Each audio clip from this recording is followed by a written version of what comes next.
నమస్తే, welcome to our voice. నేను journalist నవత. ఇందిరాగాంధీకి రాజీవ్ గాంధీకి సన్నిహితుడు, వాళ్ళతో కలిసి పనిచేసిన మేధావి, కాంగ్రెస్ మేనిఫెస్టోలు తయారు చేయడంలో దిట్ట, రాహుల్ గాంధీకి గురువు, షాంపిట్రుడు, జాతీయ అహంకారము, అలాగే సంపదను అందరికీ పంచడం, ఇలాంటి అడ్డదిడ్డమైన కామెంట్స్ అనేకం చేశాడు. ఇక ఎప్పుడైతే జాతీయ అహంకారాన్ని చూపిస్తూ భారతదేశంలోని రంగును బట్టి వ్యక్తుల మీద అభిప్రాయం వ్యక్తం చేయడం జరిగిందో అది ఎన్నికల సమయంలో కాంగ్రెస్కి చాలా పెద్ద మైనస్గా మారింది. ఈ నేపథ్యంలో పాపం రాహుల్ గాంధీకి గురువు లాంటి షాంపిట్రుడో రాజీనామా పత్రం ఇవ్వడం, దాన్ని వెనువెంటనే ఖర్గే ఆమోదం చేయడం మనం చూసాం. ఎందుకు అలా జరిగింది అంటే అది ఆమోదం చేయకుంటే ప్రజల నుంచి అంతా ఇంత కాదు, చాలా వ్యతిరేకత వస్తుంది.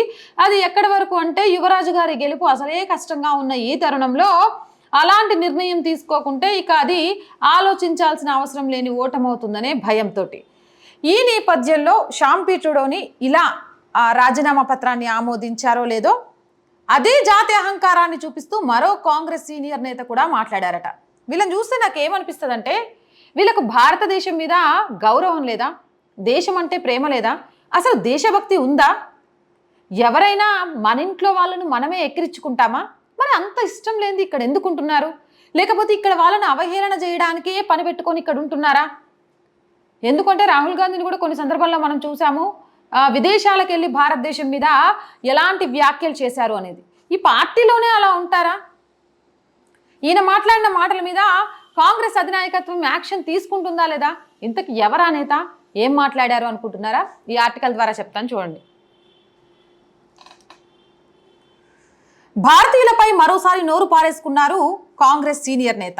నిన్నటికి నిన్న కాంగ్రెస్ నాయకుడు మరియు రాహుల్ గాంధీ గురువైన షాంపిట్రుడా భారతీయులు ఆఫ్రికన్ల వలె చైనీల వలె ఉంటారని అవమానకరంగా మాట్లాడిన సంగతి తెలిసిందే. ఇప్పుడు కాంగ్రెస్ పార్టీకి చెందిన మరో నేత భారతీయులను తీవ్రంగా అవమానించాడు. Adhir Ranjan Chowdhury Congress party sitting MP, పశ్చిమ బెంగాల్కి చెందిన వ్యక్తి. ఇతరేమీ కాంగ్రెస్ లో సాధారణ నాయకుడు కాదు. లోక్సభలో కాంగ్రెస్ పార్టీకి సంబంధించిన లీడర్ ఆఫ్ అపోజిషన్ స్థాయి కలిగిన నాయకుడు. ఆ స్థాయిలో ఉన్న నాయకుడు గౌరవంగా మాట్లాడాలి. కానీ ఈ అధిర్ రంజన్ చౌదరి మాట్లాడుతూ భారతీయులు ఎన్ టైప్ వారు, భారతీయులు అచ్చు మంగోలియన్లను పోలి ఉంటారు, కొంతమంది నల్లగా ఉంటారు అంటూ జాతీయ అహంకారాన్ని చూపించి మాట్లాడారు. మరీ దారుణంగా భారతీయులను ఎన్ టైప్ వారు అని మాట్లాడటం ఘోరమైన విషయం. ఈ వ్యాఖ్యలు భారతీయులను తీవ్రంగా అవమానించినట్లే. తర్వాత సంగతి కానీ భారతీయులను మాట్లాడావు, అసలు నువ్వు భారతీయుడువా కాదా? నీ ఫ్యామిలీ కూడా భారతదేశంలోదే కదా, నీ ఫ్యామిలీ అంతా కూడా భారతీయులే కదా. అయినా మనిషి ప్రవర్తనను బట్టి ఆ మనిషి ఎలాంటి వాడు అనేది నిర్ణయించాలి, కానీ మనిషి రంగును బట్టి నిర్ణయించడం ఏంటి? మీకు పోల్చడానికి కూడా చైనానే నచ్చుద్దేంటి? మరి బ్రతకడానికి అక్కడికే వెళ్తే బాగుంటుంది కదా. ఇక్కడ బ్రతుక్కుంటూ పొద్దున్న లేస్తే మనుషుల కలర్లు రంగుల్ని బట్టి కూడా చైనీలతో పోల్చడము, ఎన్ టైప్ అని మాట్లాడటం. అసలు మీరు ఈ దేశంలోనే పుట్టిరు, మీ కుటుంబాలు, మీ బంధువులు, మీ స్నేహితులు ఈ దేశం వల్లనే తెలుసా? ఎంతకు నోరు వస్తే అంత మాట్లాడేస్తారా నరం లేని నాలుక అని? ఇలాంటి వాటి మీద కాంగ్రెస్ అధినాయకత్వం అసలు యాక్షన్ తీసుకుంటుందా? అలాంటివి చేస్తుందా? అసలు ఇలాంటి వాళ్ళు నాయకులై దేశాన్ని ఎలా పరిపాలిస్తారు? పోనీ సాధారణ కార్యకర్త తెలిసి తెలియక వయసులో ఉన్న ఉడుకు రక్తం ఏదో అన్నారు అంటే వేరే విషయం. వాళ్ళకైనా బుద్ధి చెప్పాలి, నచ్చ చెప్పాలి.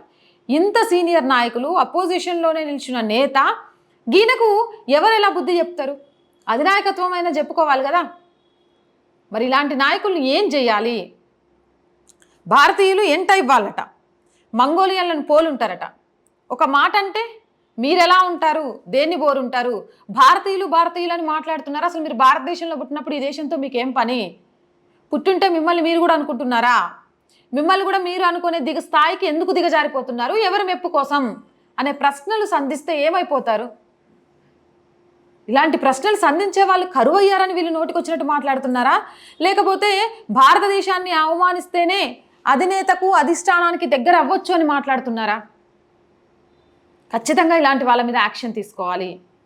దేశం మీద, దేశ ప్రజల మీద గౌరవం, భక్తి, చిత్తశుద్ధి లేని వాళ్ళు నాయకులుగా కాదు, భారతదేశంలో పౌరుడిగా బతకడానికి కూడా అర్హత లేనట్టే. మీరేమంటారు? కామెంట్ సెక్షన్లో చెప్పేయండి. మోర్ వీడియోస్ కోసం మన ఛానల్ వెంటనే సబ్స్క్రైబ్ చేయండి. ఈ వీడియో నచ్చిందా? లైక్ చేయండి, షేర్ చేయండి. అండ్ చాలామంది వీడియోస్ చూస్తున్నారు, సబ్స్క్రైబ్ చేయడం మర్చిపోతున్నారు. Please subscribe our channel and support our channel. Support చేయాలనుకుంటే స్క్రీన్ మీద గూగుల్ పే, ఫోన్పేతో పాటు అకౌంట్ డీటెయిల్స్ కూడా ఉంటాయి. అలాగే సబ్స్క్రిప్షన్ పక్కనే జాయిన్ అనే ఆప్షన్ ఉంటుంది. 1 to 5 లెవెల్స్ ఉంటాయి. ఏదో ఒక లెవెల్లో సపోర్ట్ చేయొచ్చు. అండ్ స్క్రీన్ మీద ఫోన్పే, గూగుల్ పేతో పాటు అకౌంట్ డీటెయిల్స్ ఉన్నాయి, సపోర్ట్ చేయొచ్చు. మీ వ్యాపార ప్రకటనల కోసం 8328500576 స్క్రీన్ మీద నెంబర్కి యాడ్స్ కోసం కూడా సంప్రదించవచ్చు.